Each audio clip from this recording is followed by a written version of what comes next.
Speak Up. Speak Up adalah sesi di mana kita menampilkan tokoh-tokoh khususnya dari alumni Universitas Pancasila yang telah sukses di dalam bidangnya, sangat memotivasi dan inspiratif. Pada kesempatan sekarang kita akan menampilkan seorang arsitek muda berbakat dan sudah berkiprah di dunia internasional, yaitu Nofriansah Yakub. Gimana ceritanya? Yuk kita simak.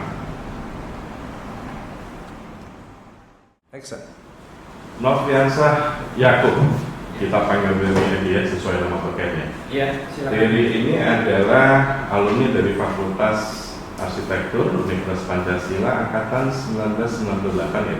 Betul. Nah, Riri ini adalah seorang arsitek yang sekarang sedang berbinar, sedang the rising star ya, dan menjadi kebanggaan terutama dari arsitektur Universitas Pancasila.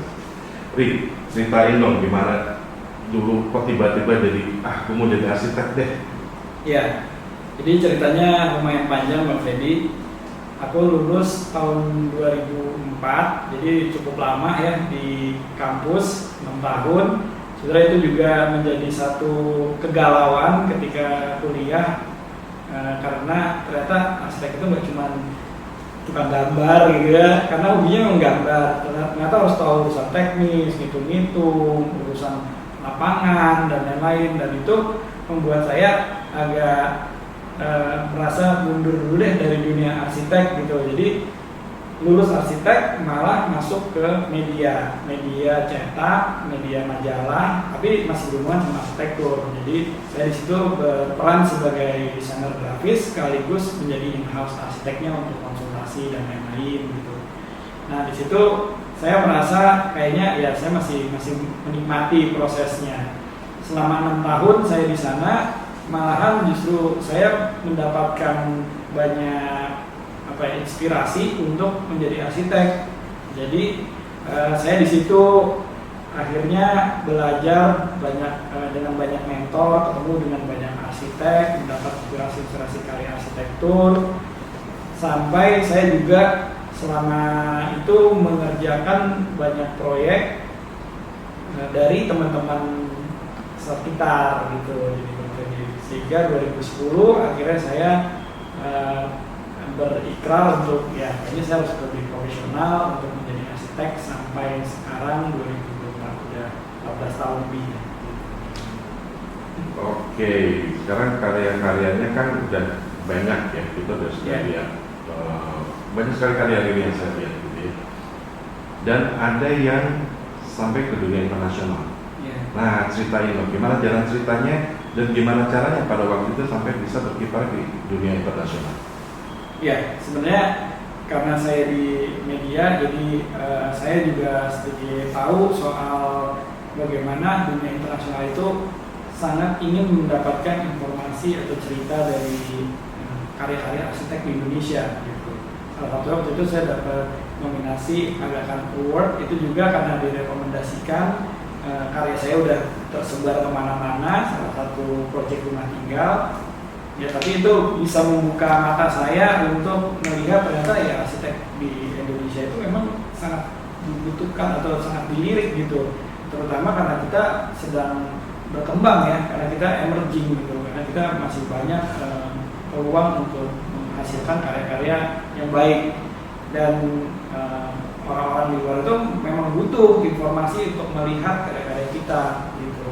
Jadi dari situ saya akhirnya dapat kesempatan lainnya, kayak mengadakan pameran waktu bersama beberapa arsitek di Venice Architecture Biennale, terus juga pernah di Milan Design Week, terus juga ada beberapa, dan yang terakhir tahun ini kami melakukan pameran tunggal arsitek di Jepang, di Tokyo, sekaligus launching buku ketiga kami. Luar biasa. Tadi saya dengar nominasi Aga Khan Award. Aga Khan Award itu mungkin buat teman-teman yang belum tahu ya, ada penghargaan tertinggi untuk arsitek. Ya, luar biasa. Itu tahun berapa? Itu kalau nggak salah 2012 atau 2013. 2012-2013 ya. Untuk nominasi rumah tinggal. Iya, kategori residensial gitu. Residensial. Iya. Luar biasa sekali. Nah, Ri, pastinya kita kan tidak kerja sendiri ya. Dan Riri sudah memiliki biro arsitek sendiri, yaitu Biro Arsitek Atelier Riri Design and Architecture. Iya.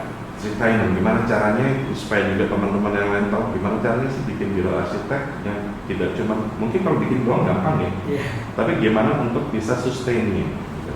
Bisa berkelanjutannya. Oke, jadi saya ingat betul waktu itu quote dari salah satu arsitek senior, Pak almarhum Awal, dia bilang arsitek itu besar karena reputasi gitu. Jadi saya tuh jadi arsitek itu bisa dibilang pengen banget jadi arsitek, dan karena merasa saya mendapatkan panggilan waktu itu jadi arsitek. Tapi di satu sisi mungkin ada sisi kebetulannya juga, karena saya akhirnya terus dipercaya untuk mengerjakan proyek-proyek atau karya-karya dari orang-orang di sekitar saya gitu. Jadi menurut saya yang harus dipikirkan adalah bagaimana membangun reputasi itu ya, supaya kita itu sebagai arsitek itu nggak cuma hanya menghasilkan sebuah proyek atau karya, tapi ya kita harus menjadi problem solver. Kita adalah orang yang harus memecahkan masalah orang gitu ya ceritanya. Jadi selama karya kita itu selalu menyelesaikan sebuah permasalahan orang dan dengan desain yang memberikan solusi yang baik dan benar, ya selama itu pula harusnya profesi kita atau kita sebagai arsitek bisa terus berkembang. Reputasi. Seorang arsitek harus menjaga reputasi ya. Ini hal yang saya sendiri akhirnya ingat gitu ya. Oh benar juga ya, kita kayak dokter ya jadinya gitu ya. Iya. Menjaga reputasi. Nah, artinya kalau reputasi sudah terjaga, otomatis tuh cuan ngalir sendiri tuh ya. Iya. Gitu ya. Pasti. Yang penting kita bagaimana kita berdedikasi dengan apa yang kita lakukan, konsisten dengan apa yang kita jalani, dan ya punya komitmen itu ya. Jadi artinya itu nanti rezeki akan datang sendiri sih kalau menurut saya. Oke. Jadi kasih itu dong untuk adik-adik ya, adik-adik khususnya di arsitek di Universitas Pancasila nih. Kira-kira apa nih pesan-pesannya? Iya. Mungkin kalau untuk generasi sekarang, saya rasa arsitektur itu adalah sesuatu yang menurut saya udah mature ya untuk saat ini gitu. Jadi peran arsitek itu sudah sangat dibutuhkan karena masyarakat sudah banyak tahu akan peran arsitek, value seorang arsitek itu seperti apa. Dan menurut saya informasi juga udah cukup banyak, proses belajarnya jauh lebih mudah gitu. Dan menurut saya yaitu penting komitmen dan konsisten.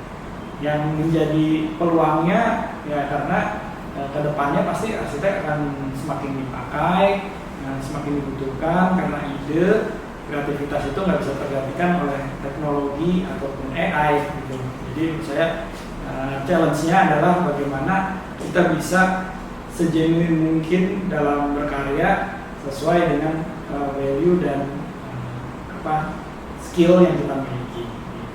Genuine, artinya originalitas ID ya. Yes, betul. Itu yang membuat reputasi seorang arsitek itu bisa naik seperti itu ya. Baik, Riri, bincang-bincang singkat kita kayaknya bermanfaat banget ya. Mudah-mudahan teman-teman termotivasi dan terinspirasi. Sukses terus Riri, sampai jumpa lagi. Sukses. Nah, kita sudah saksikan bincang-bincang singkat kita dengan Riri, arsitek muda berbakat Indonesia. Gimana? Sangat termotivasi dan sangat inspiratif, bukan?